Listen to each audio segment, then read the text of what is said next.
Est-ce que quelqu'un est capable de me rappeler quelque chose?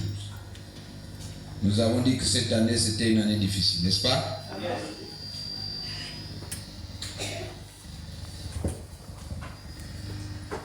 Nous avons dit que l'année 2025 était une année difficile.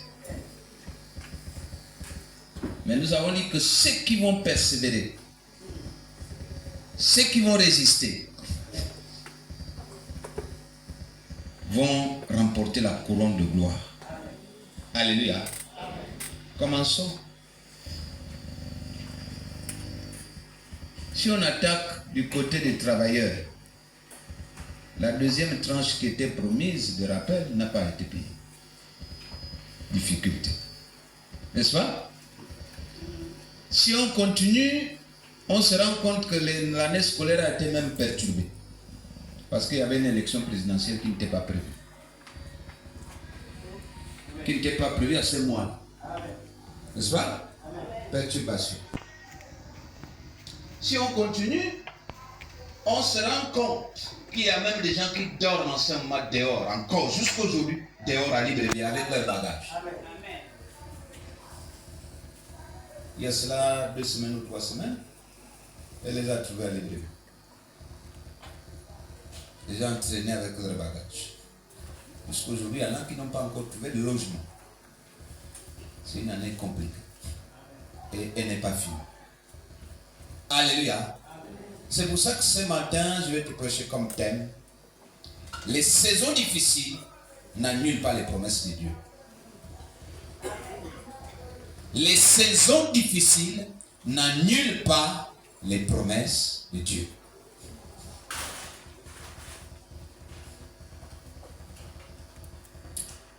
Nous allons lire un texte. Prenons Romains 8, le verset 28. Quelqu'un pour nous faire lecture. Romains 8, verset 28.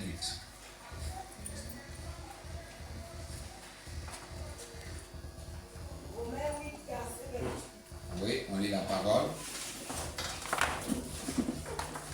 Nous savons du reste que toutes choses concourent au bien de ceux qui aiment Dieu, de ceux qui sont appelés selon son dessein.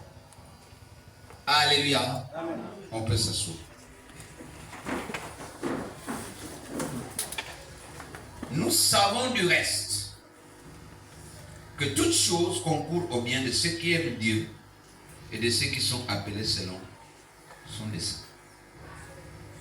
Selon son bon vouloir, selon sa volonté, selon son désir. Alléluia. Amen.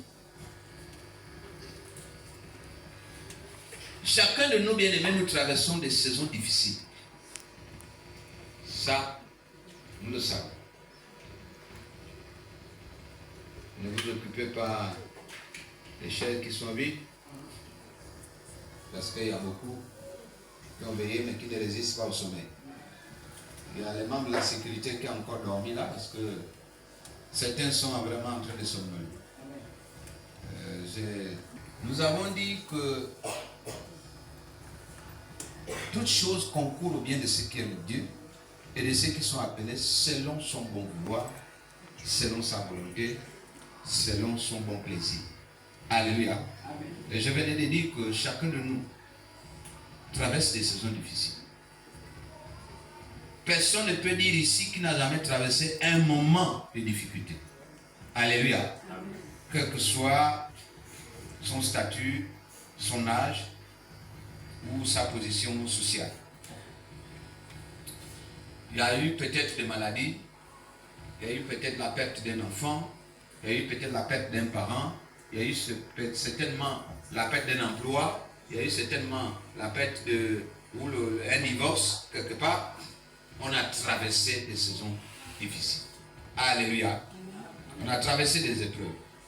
Peut-être que du côté financier, on a traversé aussi des saisons difficiles. Peut-être qu'on a été trahi quelque part, c'est aussi une saison difficile. Amen. Alléluia. Parce qu'on peut être trahi quelque part alors qu'on ne s'attendait pas. Et ça devient une saison difficile. Mais la bonne nouvelle que je vais t'apporter ce matin, c'est que les saisons difficiles n'annulent pas les promesses de Dieu. Alléluia. C'est ce que je suis venu t'annoncer ce matin. Les saisons difficiles n'annulent pas les promesses de Dieu. Dieu ne retire pas ses promesses. Nous savons que la Bible écrit quelque part que ma parole ou sa parole ne retourne pas sans avoir accompli la mission ou l'effet pour lequel elle est sortie. Alléluia. Sa parole ne peut pas repartir. Sa parole ne peut pas retourner. Non, il faut qu'elle accomplisse d'abord sa mission. Alléluia. Il accomplit toujours ses promesses. Même si ça tarde un peu, elle s'accomplit. Et elle s'accomplit certainement. Alléluia. Amen. Je voudrais dire à quelqu'un ce matin que Dieu est fidèle même dans la souffrance. Alléluia. Amen. Même dans la souffrance, Dieu reste fidèle. Dieu n'est pas seulement fidèle quand on est dans la joie. Dieu n'est pas seulement fidèle quand on gagne. Dieu n'est pas seulement fidèle quand on mange. Même lorsque tu as faim, Dieu est fidèle. Vérité. Dieu n'est pas seulement fidèle quand tout se passe bien. Même lorsque ça se passe mal, Dieu est fidèle. Vous connaissez cette histoire qui circule même dans les Facebook ou les WhatsApp. Ça circule partout. Un maître et son compagnon, son disciple, qui voyageaient ensemble. Ils sont tombés et chaque fois qu'ils avançaient dans des choses qu'ils faisaient ensemble, le disciple disait toujours au maître, Dieu est fidèle. Dieu est fidèle. Dieu est fidèle. Et tout ce que Dieu fait est bon. Un jour, ils sont toujours ensemble.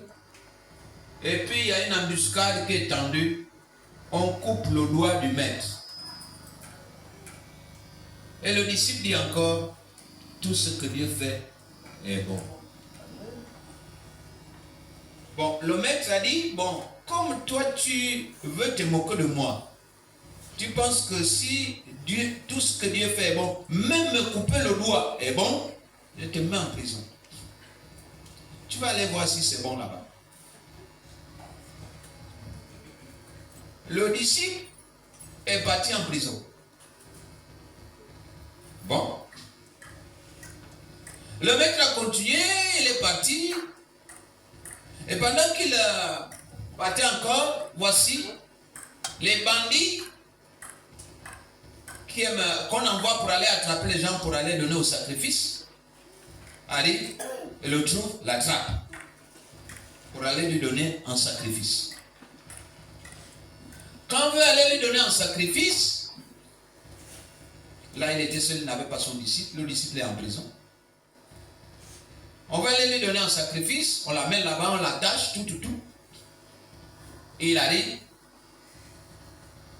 Et comme ces gens-là, les gens qui sont dans les autres églises là, ne font pas comme nous. Nous, on préfère venir déposer ici l'offrande des pigeons. C'est-à-dire que c'est qu'on ne veut plus, quoi. Mais eux, ils savent que même dans la Bible, c'est écrit, il faut donner ce qui fait saigner. C'est-à-dire ce qui te fait mal. Ce qui pèse. C'est-à-dire quand tu donnes, on sent qu'il a donné. Ce n'est pas les petits moukwengue là. Quand tu as donné, on regarde et dit, oui, il a donné. Alléluia. Alors, ils ont amené le type, le maître. On est venu le présenter au sacrificateur. sacrificateurs. Ils ont aussi des sacrificateurs. Le sacrificateur a regardé et dit il a un doigt coupé, donc il n'est pas digne de sacrifice. Vous comprenez, non? Bon, une brebis, ceux qui étaient là hier, ils ont vu. Si j'avais amené un mouton qui a un pied coupé, vous voyez ce que ça représente. C'est quand même un mauvais regard. Je ne peux pas quand même amener un mouton coupé, le pied coupé. Donc ce n'est pas digne de sacrifice. Laissez-le partir. Il est parti. Quand il va à la maison, il dit pourquoi ne m'a pas tué? Parce que j'ai un doigt coupé. Mais mon serviteur disait quoi? Que tout ce que Dieu fait est bon. Mais grâce au fait que le doigt était coupé, donc ce que Dieu avait fait, c'était pour me préparer au grand sacrifice. Pour que je ne sois pas sacrifié. Tout ce que Dieu fait est bon. Il dit donc, délivrez, faites sortir mon serviteur de prison. Il dit, tu es fâché contre moi. Il dit non, tout ce que Dieu fait est bon, même la prison c'est bon. Il dit comment? Il dit, maître, quand on vous a attrapé, on voulait vous sacrifier, non? On ne vous a pas sacrifié, pourquoi? Parce que vous avez un doigt coupé. Moi je n'ai aucun doigt coupé, c'est moi qu'on devait prendre. Donc le fait d'être en prison, tout ce que Dieu fait est bon. Dieu n'oublie personne. Malgré les saisons difficiles, il n'annule pas ses promesses. Lorsqu'il a eu un doigt coupé, la saison était difficile. Lorsque l'autre s'est retrouvé en prison, la saison était difficile. Mais malgré ces saisons, Dieu n'oublie personne. Alléluia. La Bible dit dans le livre de Lamentation 3, du verset 22 au verset 23, les bontés de l'Éternel ne sont pas épuisées. Ses compassions ne prennent pas fin. Elles se renouvellent chaque matin. C'est-à-dire que dans les galeries de Dieu, ce n'est pas vide. Quand vous rentrez dans un magasin, il y a des galeries, non? N'est-ce pas? Il y a des galeries là. C'est-à-dire que ça c'est des galeries de Moutouki, ça c'est des galeries de boîtes de sardines, ça c'est des galeries de sardines fumées, ça c'est des galeries... Il y en a partout. Mais dans les galeries de Dieu, il y a tout. Ça ne s'épuise jamais. Amen. Ces compassions ne prennent pas fin. Elles se renouvellent chaque matin. Alléluia. Amen.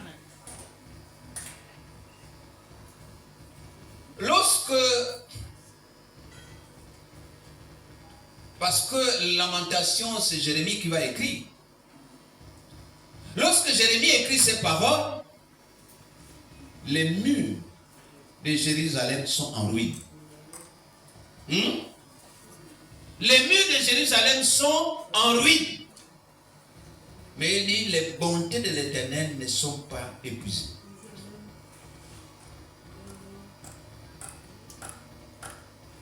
Même dans la dévastation, il choisit de proclamer que Dieu reste bon.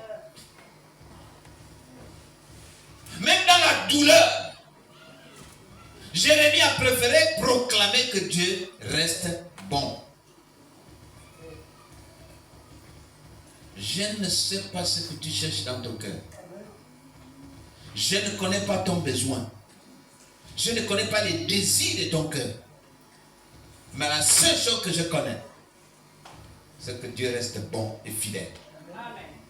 Alléluia. Amen. Même à la dernière seconde, il va dire, tu m'as servi. Passe ici à ma droite, bon et fidèle serviteur. Rentre dans le repos de ton Père. Alléluia. Un jour, il va dire, rentre dans le repos de ton Père, bon et fidèle serviteur. Parce que ses bontés ne sont pas épuisées. Ses compassions ne prennent pas fin. Elles se renouvellent chaque matin. Alléluia.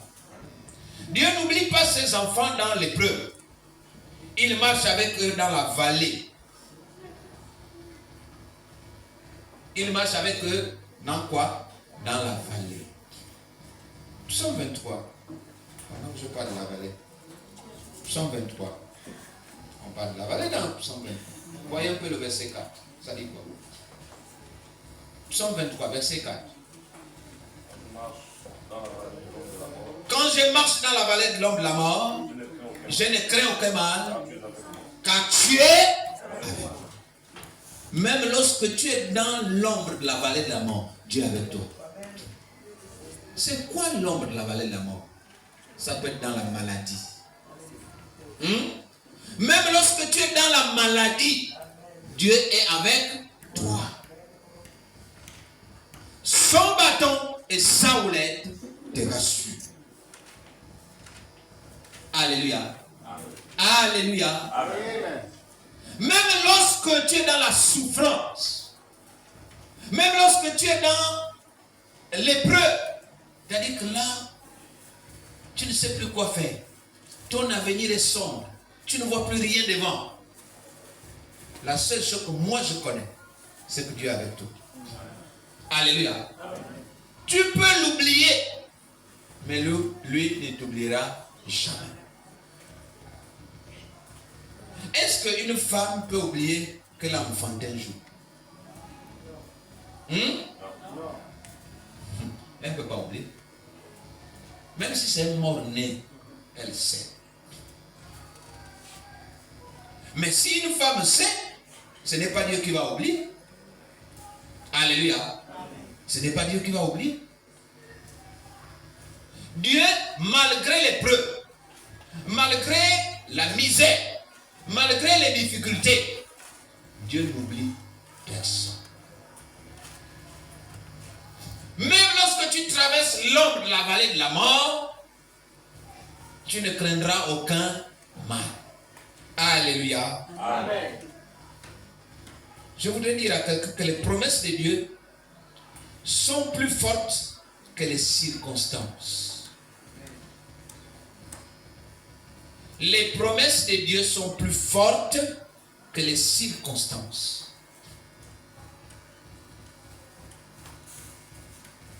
Dieu m'a fait des promesses.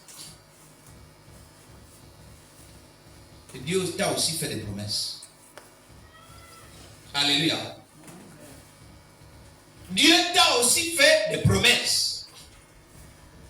Peut-être que tu n'as pas été sensible. Peut-être que tu n'es pas resté à l'écoute. Mais même si elle tarde à venir, elle s'accomplira. Alléluia. Amen. J'ai vu de ma vie, de mon vécu, pas qu'on m'a raconté. J'ai vu quelqu'un qui s'est marié sur le lit de l'hôpital. Parce que ce sont les promesses de Dieu. J'ai vu et j'ai envie d'aller plus loin. C'est moi qui ai fait le dossier de mariage. Parce que j'étais encore secrétaire général de mairie. C'est moi qui ai préparé le dossier de mariage. La personne s'est mariée sur le lit de l'hôpital. Donc, lorsque Dieu a promis, il accomplit. Alléluia. Prenons Jérémie 1. Le verset 12. La Bible dit quoi? Jérémie 1. Le verset 12. La Bible dit. Et l'Éternel me dit, tu as bien vu, car je veille sur ma parole pour l'exécuter. Tu as bien vu, car je veille sur ma parole pour faire quoi? Pour l'accomplir. Je veille sur ma parole pour l'accomplir, pour l'exécuter. C'est-à-dire ce que ma bouche proclame, ma main l'accomplit. Alléluia. La main de Dieu n'est pas trop courte pour secourir, pour accomplir, pour agir. Mais malheureusement, nous ne voyons rien. Alléluia.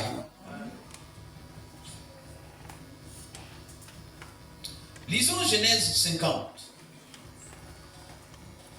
le verset 20.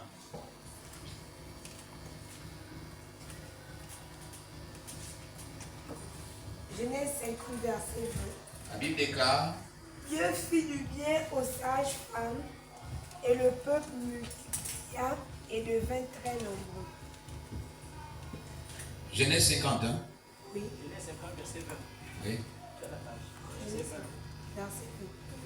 50, verset 50, verset 20. 20. Vous aviez médité de me faire du mal. Très bien. Dieu l'a changé en bien pour accomplir ce qui arrive aujourd'hui, pour sauver la vie à un peuple nombreux. Alléluia. Amen. Je venais de dire que les promesses de Dieu sont plus fortes que les circonstances. Les promesses de Dieu. Dieu avait promis quoi dans la maison de Jacob? Et quand on parle de Jacob, y compris toute sa descendance. Parce que quand nous parlons de Joseph ici, c'est la descendance de Jacob. C'est le sang de Jacob. Lorsque Isaac, dans sa vieillesse, alors qu'il ne voit plus, il bénit Jacob, il n'a pas seulement béni Jacob, mais il a béni Jacob et toute sa lignée. Alors, si Jacob est béni, ça veut dire que Joseph est béni. Et allez-y encore plus. Nous sommes dans Genèse 37. À partir du verset 1er jusqu'au verset 5 à peu près, vous avez l'histoire de Joseph, où le père a confectionné à Joseph une tunique de 1000 couleurs. Mais Jacob n'avait pas que Joseph. Écoutez-moi bien. Est-ce que vous avez appris dans la Bible, puisque tout ce que nous racontons là, nous l'apprenons dans la Bible, est-ce qu'on a appris dans la Bible que Jacob a confectionné des tuniques aux autres enfants? Mais dans la tradition hébraïque, chaque couleur correspond à une bénédiction. Donc si vous avez une tunique de 1000 couleurs, ça fait plus de 1000 bénédictions. Ça veut dire que Joseph était 1000 fois béni. Mais malheureusement, on le prend, on le vend, et quand on le vend à la caravane des Madianites qui va en Égypte, les Madianites vont le vendre à Potiphar. Potiphar, la femme de Potiphar, va faire les yeux doux à Joseph. Et comme Joseph a résisté, on le met en prison. Mais quand Joseph sort de la prison, il fait comment? Il va au palais. De la prison au palais. Pourquoi? Parce que Dieu a dit, je te prendrai dans la boue pour te faire asseoir avec les grands. Les promesses de Dieu ne sont pas épuisées. Alléluia. Quelle que soit la saison que tu traverses, quelles que soient les circonstances, peut-être qu'il y a un pincement dans le cœur, parce qu'il y a tel problème. Mais la promesse de Dieu s'accomplira. Elle s'accomplira certainement. Alléluia. Joseph va dire à ses frères, vous aviez médité de me faire du mal. Dieu l'a changé en bien. Pour faire quoi? Pour faire accomplir ce qui arrive. En fait, vous n'avez pas compris que le mal que vous avez projeté me faire, c'était pour que je prépare votre chemin. Vous savez, hein? Jean-Baptiste est venu préparer le chemin de Jésus. Il est venu, il a préparé le chemin de Jésus, il a prêché dans le désert, parce que lui, son église était dans le désert. Il a prêché, il a préparé le chemin. Mais Jean-Baptiste est mort comment? On l'avait décapité. On avait coupé la tête. Mais la tête de Jean-Baptiste qui avait été coupée, c'était pour déblayer le chemin de Jésus. Alléluia. Le commerce, le troc qui s'était passé contre 3 francs ou 15 francs, je ne sais pas combien, quelle monnaie qui avait été utilisée pour vendre Joseph, c'était pour aller préparer leur chemin. Parce que quand Joseph se retrouve en Égypte, il y a la famine dans le pays qu'il a laissé, on va chercher le blé où? Chez Joseph, qui est le seigneur de l'Égypte. C'est Joseph qui devient le seigneur de l'Égypte. Rien ne peut se faire sans lui. D'ailleurs, Pharaon avait dit, toi et moi, la seule différence, c'est le sceau. Mais sinon, tout là, c'est toi qui commence, c'est toi qui gères. Moi, je ne regarde plus. Et donc, rien ne pouvait se faire sans Joseph. Alléluia. Et donc, lorsque quelqu'un te vend, lorsque quelqu'un te critique, lorsque quelqu'un veut te piétiner, peut-être qu'il est même en train de préparer ton chemin. Amen. Vous savez, il y a quelque chose de gênant. Tu dois chaque fois aller chez quelqu'un, tu vas là. Parfois, les premiers jours, la personne chez qui tu pars te considère un peu. Après un moment donné, ça devient lassant. Dis, mais tout ce qu'il me raconte là, moi je ne vois pas ça. Bon, ça commence un peu à me fatiguer. Les premiers jours, parfois on te croit. Parfois ton onction fonctionne encore, marche. Mais après l'onction du mensonge, qui avait pris l'ascenseur, se retrouve dans l'escalier. Oui, on dit que le mensonge prend l'ascenseur, la vérité prend l'escalier, mais elle arrive toujours. Le mensonge prend l'ascenseur, waouh, c'est terminé. Le mensonge est déjà arrivé. La vérité est en chemin. Le menteur vient le premier. Tu vois, avec la Bible dit que la langue mielleuse. Et puis on t'a déjà cru. La vérité n'est pas encore là. Mais lorsque la vérité va arriver, la saison va changer. Les regards sur toi vont changer. Oh, on ne voyait pas encore. Et donc il nous mentait. Et là on te poursuit avec le kokungwang. Vous connaissez ce que les enfants, vous connaissez ce qu'on appelle le kokungwang? Le bois. Un morceau de bois, on te poursuit avec un morceau de bois maintenant, parce que tu es un menteur. On a découvert que tu étais tout le temps là que tu faisais là, c'était le mensonge. Parce que tout ce que tu dis, on ne voit rien de ça. Ce qu'on a l'habitude de voir, c'est le contraire. Vous ne voyez pas qu'il est comme ça. Vous ne voyez pas qu'il est. Mais quand on le voit, c'est le contraire. Bon. Il nous dit, oui, on va toujours quand même. Les premiers jours, on t'écoute là, et toi tu es content. Mais intérieurement, parfois, il t'écoute juste pour te faire plaisir. Juste pour ne pas te déranger. Mais en réalité, derrière, on se moque de toi.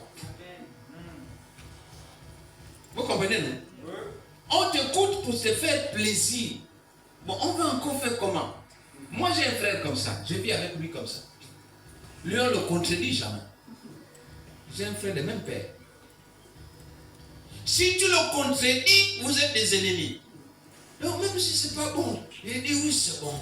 Et comme ça au moins on est en harmonie. Vous comprenez non? Il y a des gens comme ça. Tu critiques, tu as l'impression que les gens t'écoutent. Mais ils ne t'écoutent pas.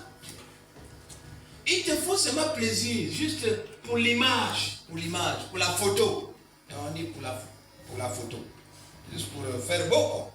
Mais en réalité dans le cœur on dit c'est un menteur. Frère, tout ça là, c'est inutile. Lorsque quelqu'un te critique, c'est pas la peine de te fatiguer. Lorsque quelqu'un veut te faire du mal, ce n'est pas la peine. Montre-lui que tu es au-dessus. Lorsque quelqu'un veut te jouer, montre-lui que tu es au-dessus. Alléluia. Amen.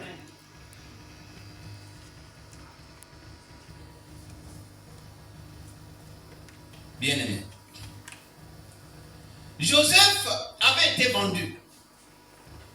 Mais Joseph, lorsqu'il est parti, il n'a pas tenu en haine ses frères.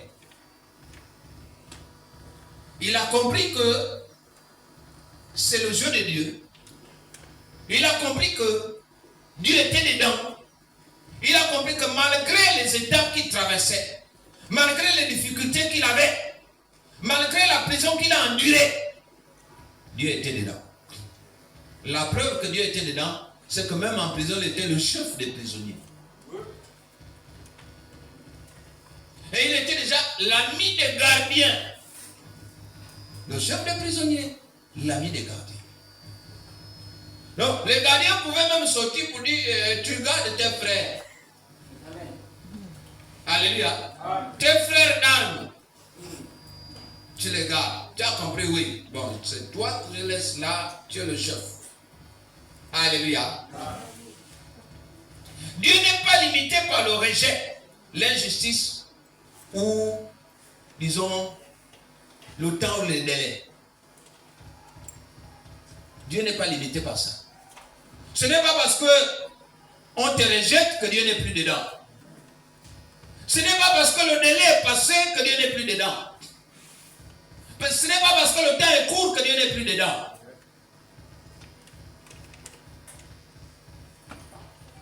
Vous savez,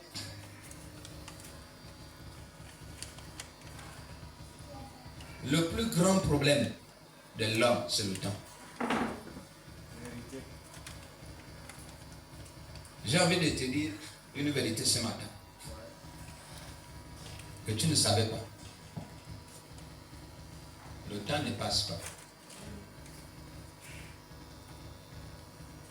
En réalité, le temps ne passe pas.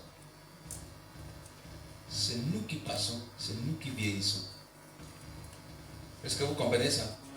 Chaque seconde qui s'écoule, il y a une cellule dans ton corps qui vieillit. Dès que tu es né aujourd'hui, ça commence à vieillir. C'est pour ça que les grands parleurs, ceux qui ont fait les longs crayons, disent que si tu nais aujourd'hui, tu es déjà trop vieux pour mourir. Ce n'est pas parce que tu es bébé que tu ne dois pas d'abord mourir. Oh non, lui il est encore bébé. Lui là, il ne doit pas d'abord mourir. Non. Chez Dieu, ça n'existe pas. Il rappelle à lui. Peut-être qu'il peut même se dire, bon, l'esprit là, j'ai envoyé dans le corps là. Non, le corps là ne correspond pas à l'esprit. Il rappelle rapidement, même après 5 jours de naissance. Et j'ai récupéré l'esprit là parce que l'esprit là ne mérite pas ce corps là. Donc je change de corps. Vous comprenez? Il y a des choses qui sont en train d'arriver. Là, je vais ouvrir une parenthèse. Je vous avais dit ici que Dieu m'a fait la grâce de connaître d'où je reviens, à des années-lumière. Je reviens d'un pays lointain, dans les zones, je ne sais pas, du Portugal et autres. Et je vois même jusqu'aujourd'hui, je vois le village. Je vois ma grand-mère. Ma arrière. C'est une blanche, courte. Un peu grosse, avec un pagne. Un village peut-être de 3 maisons, comme ça, ou 4. Mais très trop. Et c'est pour ça que j'ai compris aussi aujourd'hui. C'est pour ça que j'aime la propriété de mon nom. Le village était très trop. Mais quand je dis les choses sont en train de venir, c'est quoi? Vous voyez, il y a sur TikTok, il y a quelque chose qui circule, une recherche, elle n'est pas encore finie, que les poumons ont été... Non, un pays de blanc. On dirait que c'était pas... Hein? Voilà. documenté. Hein. En Amérique du Sud. Bien documenté avec des preuves à l'appui. Il y a même une dame qui a fait une thèse de doctorat là-dessus. C'est là quand j'ai dit, tiens. Mais Dieu m'avait... En fait, j'ai déjà ma thèse de doctorat spirituellement. Ce qui est en train de sortir aujourd'hui, mais moi, Dieu m'avait déjà montré. D'où je reviens. Une démonstration très claire, très propre. Pas de doute là-dessus. Et les gars, là-bas, ils ont conservé les noms que nous avons. Ils ont conservé les noms que nous avons. Alors qu'en Angola, non, en Zambie, il y a quand même des noms. C'est vrai qu'il y a les Moussouda en Zambie. Hein? Par exemple, les joueurs qui étaient morts là, l'avion qu'on avait tiré au Gabon là, vous comprenez, il y avait quand même de noms pour nous. Nous sommes là-bas aussi, mais j'ai oublié ce pays. Bon, ça vient. C'est en Amérique du Sud, bien sûr. Et donc, vous comprenez que Dieu reste fidèle. Dieu reste fidèle à ses promesses. Lorsqu'il a promis, il faut attendre le temps nécessaire pour que la promesse s'accomplisse. Mais parfois, notre problème, c'est qu'on ne sait pas attendre. On est pressé. Notre problème, c'est qu'on a l'impression que le temps passe. Non, le temps ne passe pas. Lorsque la Bible dit que le plus jeune doit mourir à 120 ans, c'est l'âge auquel Moïse est mort, à 120 ans, la Bible ne ment pas. Nous avons le plus jeune candidat du continent africain, candidat en 2025. Il est candidat. Il a 92 ans encore. C'est le plus jeune candidat. C'est le plus jeune candidat. Bon, moi j'ai même écrit, j'ai dit bon, il faut m'envoyer le billet, on va te soutenir, on va faire la campagne. On va te soutenir, on va voter. Alléluia. Amen. Mais lui, il croit toujours. Mais nous, on n'a même plus de rêve. Lui, à 92 ans, il a encore les rêves de changer le pays. Parce qu'on ne prend pas le pays pour le garder comme ça. On veut être président pour changer le pays. Pour apporter son expérience. On est d'accord? Donc, lui, à 92 ans, il a encore des rêves. Toi, à 35 ans, tu te dis, moi, qui j'aurais encore? Même dans ma vie, je n'aurais même plus de mari. Je n'aurais plus ci, je n'aurais plus ça. Tu n'as plus de rêves. Lui, à 92 ans, il a encore les rêves.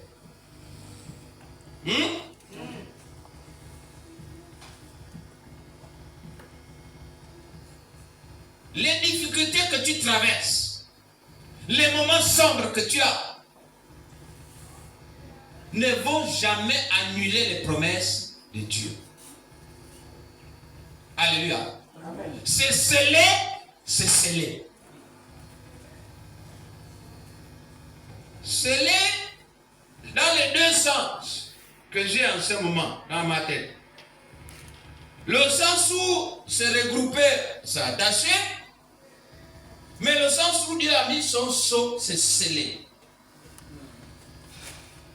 Quand on met le cachet, on dit, on a scellé. Hein? Donc, le sceau de Dieu est là. Quand Dieu met son sceau, c'est scellé. Plus personne ne peut bouger. Alléluia. Amen. Le temps ne détruit pas ce que Dieu a décidé. Il prépare simplement. Le temps ne détruit pas ce que Dieu a décidé. Il prépare simplement.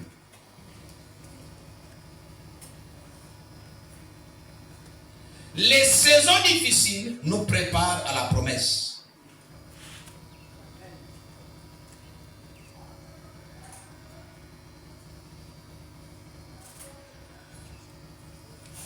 Lisons dans Jacques 1, les versets 2 à 4.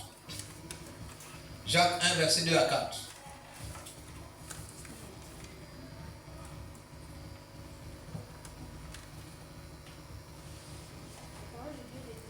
Dans Jacques 1, verset 2 à 4. Mes frères, regardez Regardez comme un sujet de joie complète. Les diverses épreuves. Oui. Sachant que l'épreuve de votre foi produit la patience. Mais il faut que la patience accomplisse parfaitement son œuvre, afin que vous soyez parfaits et accomplis sans faillite. Alléluia. Afin que vous soyez parfaits et accomplis. Donc les saisons difficiles nous préparent à la promesse. Mais la promesse, ce n'est pas une course de vitesse. Il faut que je dise à quelqu'un ce matin que la promesse de Dieu n'est pas une course de vitesse. Si Dieu a promis, il a promis. Vous le laissez faire. Alléluia. Amen. Voici le chien qui veut faire une course de promesse, de vitesse, avec l'éléphant. Vous connaissez l'histoire. Ce n'est pas une course de vitesse. L'éléphant et le chien prennent les grossesses le même jour. 3 mois après, le chien accouche. C'est 6 chiots. L'éléphant toujours en grossesse.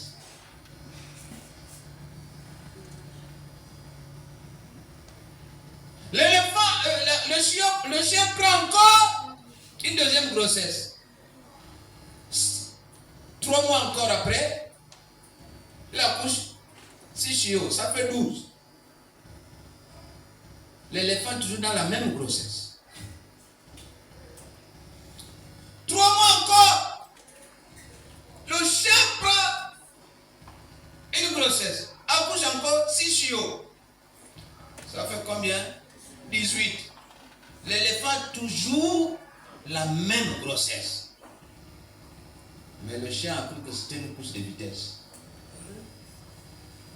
Et comme dans le pays, nous sommes dans le pays de Ya. Il y a Mumbo, il y a Ali, il y a Jean, il y a Olivier. Le chien vient voir, il y a éléphant. Il y a éléphant, oui. Mais toi, tu dois avoir un fibrome. Ce n'est pas une grossesse. Parce que toi et moi, on a pris à gosser le même jour. Ça, ce n'est pas un fibrome. Il y a éléphant va dire, ce que je porte là, ce n'est pas un chien. Je ne porte pas un chien. Amen. Je n'ai pas la bénédiction des chiens. Toi, tu as accouché 3 fois. Tu as fait 18 chiots. Il y en a qu'on a même écrasé. Il y en a qu'on a appelé Bouboulou. On a dit, Max. Et quand on tape, il a même les gicles. Il a les gars. On a dit. Mais lorsque moi je vais accoucher, le monde va trembler. Oui, oui. Parce que lorsque je vais traverser la route, les voitures vont s'arrêter, on va dire, maman éléphant et bébé éléphant traversent la route. Oui, oui. Et le monde va s'arrêter. Va d'abord me regarder. Toi qui te regardes, quand la voiture passe, on te crie, le chien est écrasé. Mais on n'écrase pas un éléphant.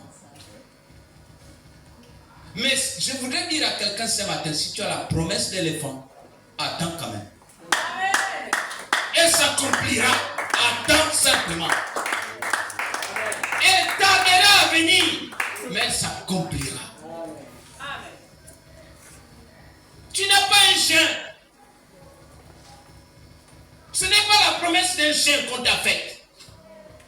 On a fait la promesse d'un éléphant.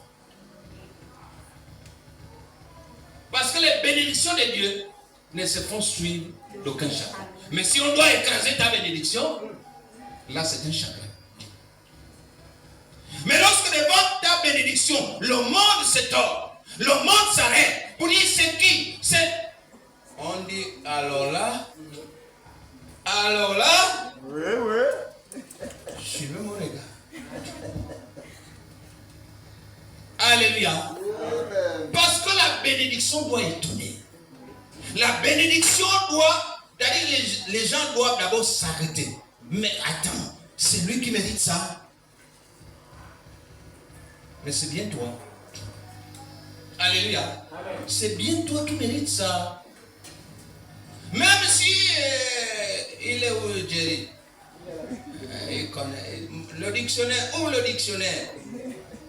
Même si on te ouengoula, mais c'est toi qui mérites. Même si on te ouengoula, c'est-à-dire que même si on te néglige, maman plus chérie, même si on te néglige, la nouvelle version, le nouveau dictionnaire, même si on te ouengoula, tu comprends? Mais c'est toi. C'est-à-dire qu'on cherche quoi? Qui est la mère? Qui est le père? Qui est le bénéficiaire de cette bénédiction? On cherche. Lorsque ton tour arrive, ce n'est pas comme chez les autres. Oh, c'est différent. Lorsque ton tour arrive, ce n'est pas comme on avait fait chez les autres. Oui. Lorsque ton tour arrive, c'est différent.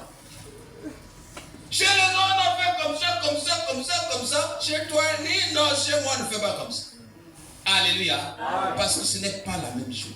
Tu ne vas pas te comparer, non. Comme on a fait là-bas comme ça, moi aussi. Non, non, non, non, non, non. Ce n'est pas la même chose. Chez lui, on a bu des bières, donc chez moi, on va... Non, non, non. Si on a bu des bières là-bas, chez toi, ce n'est pas forcément les bières. Vous savez ce qu'on va boire chez toi?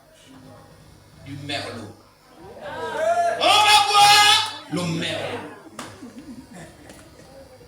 Oui, ce n'est plus la bière. On a changé de dimension.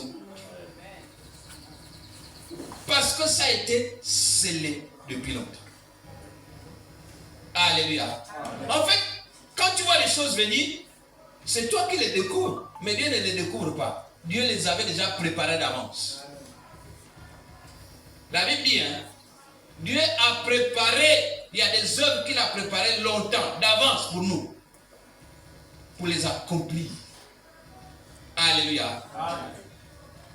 Je suis venu encourager quelqu'un ce matin, que malgré les difficultés, les promesses de Dieu restent valables. Alléluia. Les saisons de brisement sont souvent des saisons de formation. Lorsque Dieu veut te briser, te forme. Dieu utilise les tempêtes pour nous fortifier, nous purifier, nous positionner. Dieu utilise les tempêtes pour nous purifier, nous positionner.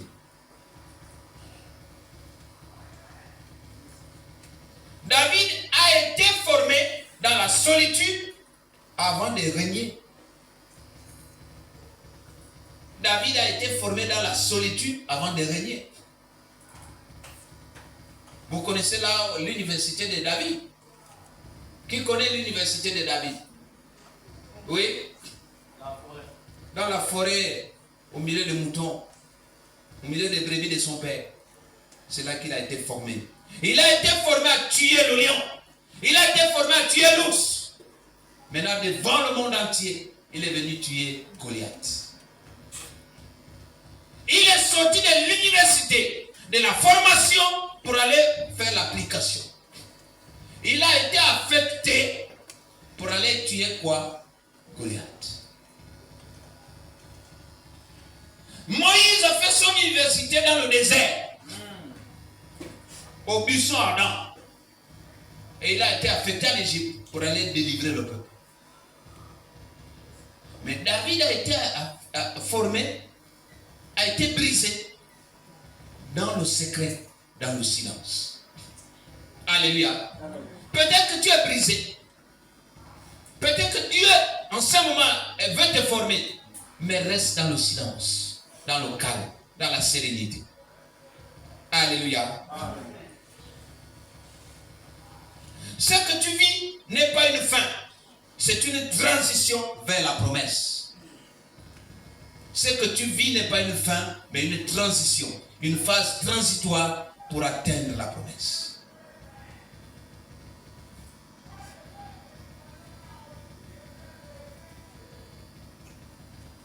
Mais je voudrais dire à quelqu'un ce matin que l'attente ne signifie pas l'absence. L'attente ne signifie pas l'absence. C'est-à-dire tu attends, tu dis, mais votre Dieu là est où? Mais je ne vois rien. Non, l'attente ne signifie pas l'absence.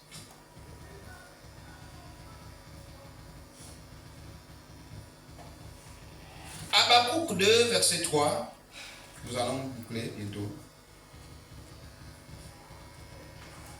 Habakkuk 2, verset 3, la Bible déclare, c'est une prophétie dont le temps est déjà fixé. Elle s'accomplira certainement. Alléluia. L'attente ne signifie pas l'absence. Dieu ne ment pas. Dieu ne ment pas. Regardons dans Nombre 23. Nombre 23, le verset 19. La Bible nous dit quoi? Nombre 23, verset 19. Rapidement. Qu'est-ce que la Bible nous dit?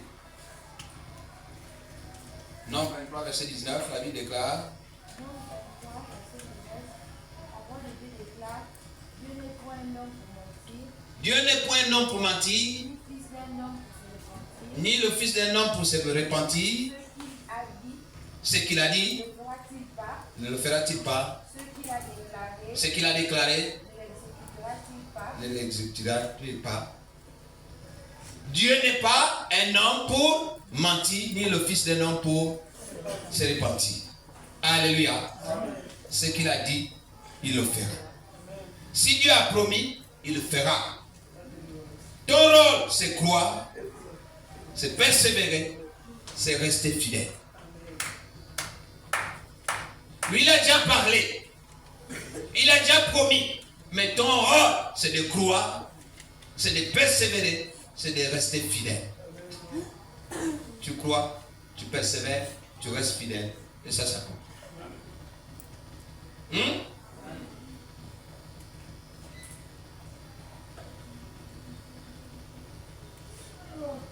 Jésus, c'est une preuve.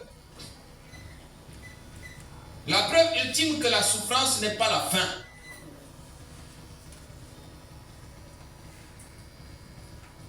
Jésus est une preuve que la souffrance n'est pas la fin. Jésus a souffert. Il a porté nos maîtrissures. Il a été cloué sur la croix de Golgotha. Il a souffert dans sa chair et dans son esprit, dans son âme. Mais Jésus a eu la couronne de gloire. Alléluia. C'est la preuve que lorsque tu passes par la souffrance, parce que il faut que tu saches, la promesse ne vient pas aussi facilement. À vaincre sans péril, on triomphe sans gloire. Alléluia. À vaincre sans péril, on triomphe sans gloire. C'est-à-dire que là où tu n'as pas souffert, là, ça ne donne même pas la joie de la voir. Mais quand tu as d'abord souffert, le jour où tu obtiens ça, quand les gens te voient sauter, danser, chanter, ils ne comprennent rien. Amen. Parce que pour toi, tu as vaincu. Amen. Alléluia. Amen. Parce que tu sors d'une souffrance. Tu sors d'un deuil. Tu sors d'une épreuve. Et tu deviens victorieux.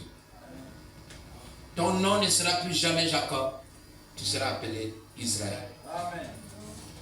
Parce que Jacob, c'est l'usurpateur. Jacob, c'est le menteur. Jacob, c'est le blagueur. C'est celui-là qui était le versatile. Mais lorsqu'il est rentré en lutte avec un ange, toute la nuit, il a résisté face à l'ange. Jusqu'au matin, l'ange lui dit, laisse-moi partir. Il dit non. Tu dois d'abord me bénir. L'ange était obligé de dire, bon, le type là ne peut pas me laisser partir. Et comme il ne peut pas me laisser partir, la seule chose que j'ai faite, c'est le taper à la hanche de boîte. On nous apprend que Jacob boitait maintenant. Parce que l'ange l'avait frappé à la hanche. Poussé, débarrassé. Ensuite, Quand il se débarrasse, il lui dit, à cause du fait que tu as lutté contre Dieu et tu as vaincu, un homme qui arrive à vaincre Dieu, jusqu'au matin, je te laisse pas partir. Et il dit, à cause de cela, ton nom ne sera plus Jacob, tu seras appelé Israël. Alléluia. Mais comment toi, à ton niveau, tu peux vaincre Dieu? Il y a des gens qui ont vaincu Dieu. Il y a un Camerounais appelé Tane Fomon. Celui qui a multiplié les églises des maisons au Cameroun. Il avait un doctorat en chimie nucléaire. Il enseignait à l'université. Mais il était pasteur, grand pasteur. Si je vous donne ces références universitaires, c'est pour dire que l'église n'est pas seulement pour... Parce qu'on a l'impression que l'église c'est pour les ratés, ceux qui ont raté leur vie. Non. Il avait un doctorat, il enseignait à l'université. Il était pasteur. Et il a dit, moi je vais lutter contre Dieu, je veux vaincre. Il a fait un jeûne de 90 jours. 10 jours. Il a dit, le 10e, c'est pour Dieu. Mais moi, je fais 90 jours. Hein? Il a vaincu. Et Dieu a dit, bon, ce n'est plus le temps pour toi de rester sur la terre. Sinon, ce que tu vas encore continuer à faire, tu risques d'annuler ce que tu as déjà fait de bon. Souvent, parfois, c'est ce que Dieu fait. Souvent, on n'a pas une faute pour partir de l'autre côté, de la baie vitrée.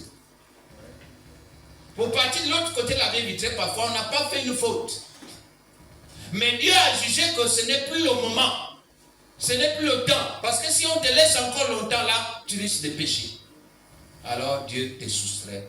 Il t'amène.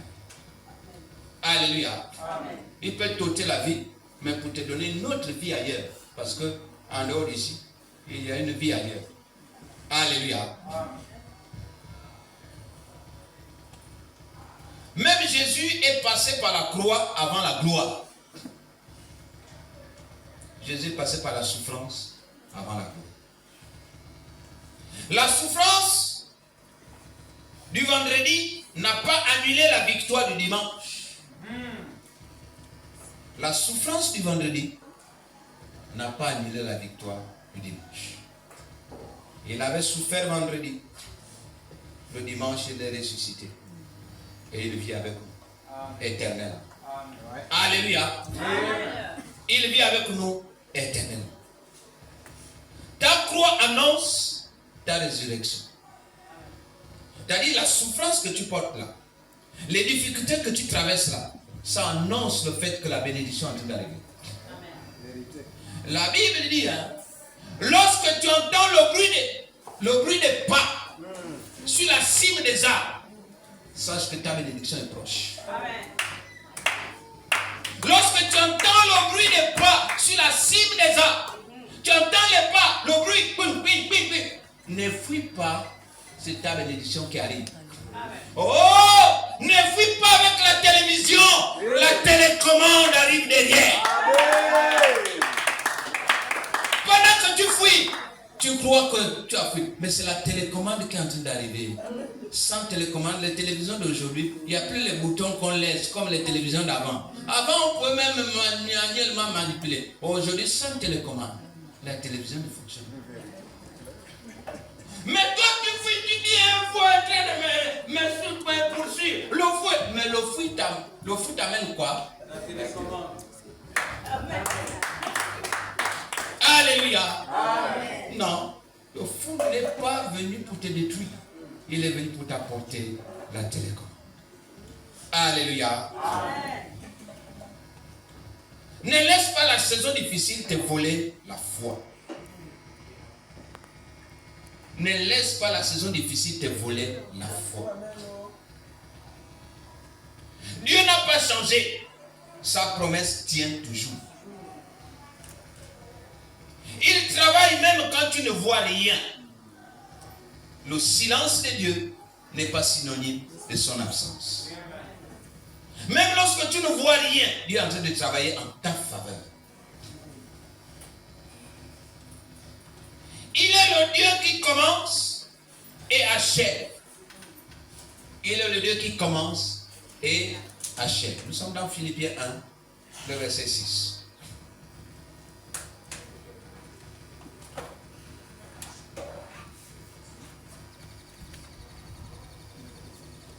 Frère, sœur, rappelle-toi de ce que Dieu t'a dit avant que la tempête n'arrive dans ta vie.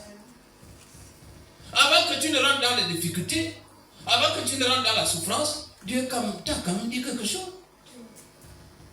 Le jour où tu avais cru en Jésus-Christ, il y avait quand même un espoir de quelque chose quelque part. Mais c'est ça la promesse. Tu t'en tiens à ce que Dieu a dit. Alléluia. Amen. Tiens-toi sur ces promesses, pas sur ces émotions, sur tes émotions.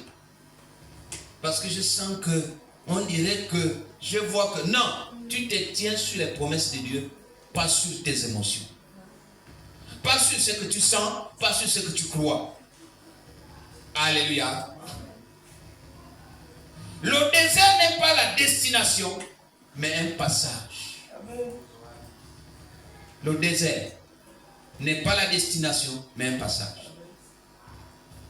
Pourquoi? Parce que là, dans le psaume 23, la Bible dit, lorsque je traverse la vallée de l'ombre de la mort, c'est-à-dire que je traverse le désert. Ce n'est pas lorsque je vis dans la vallée de l'ombre, non. Lorsque je traverse la vallée de l'ombre de la mort. Donc, le désert n'est qu'un passage, mais non une destination. Alléluia. Amen. Les saisons changent, mais la parole de Dieu demeure éternellement. Que Dieu te bâtisse. Amen.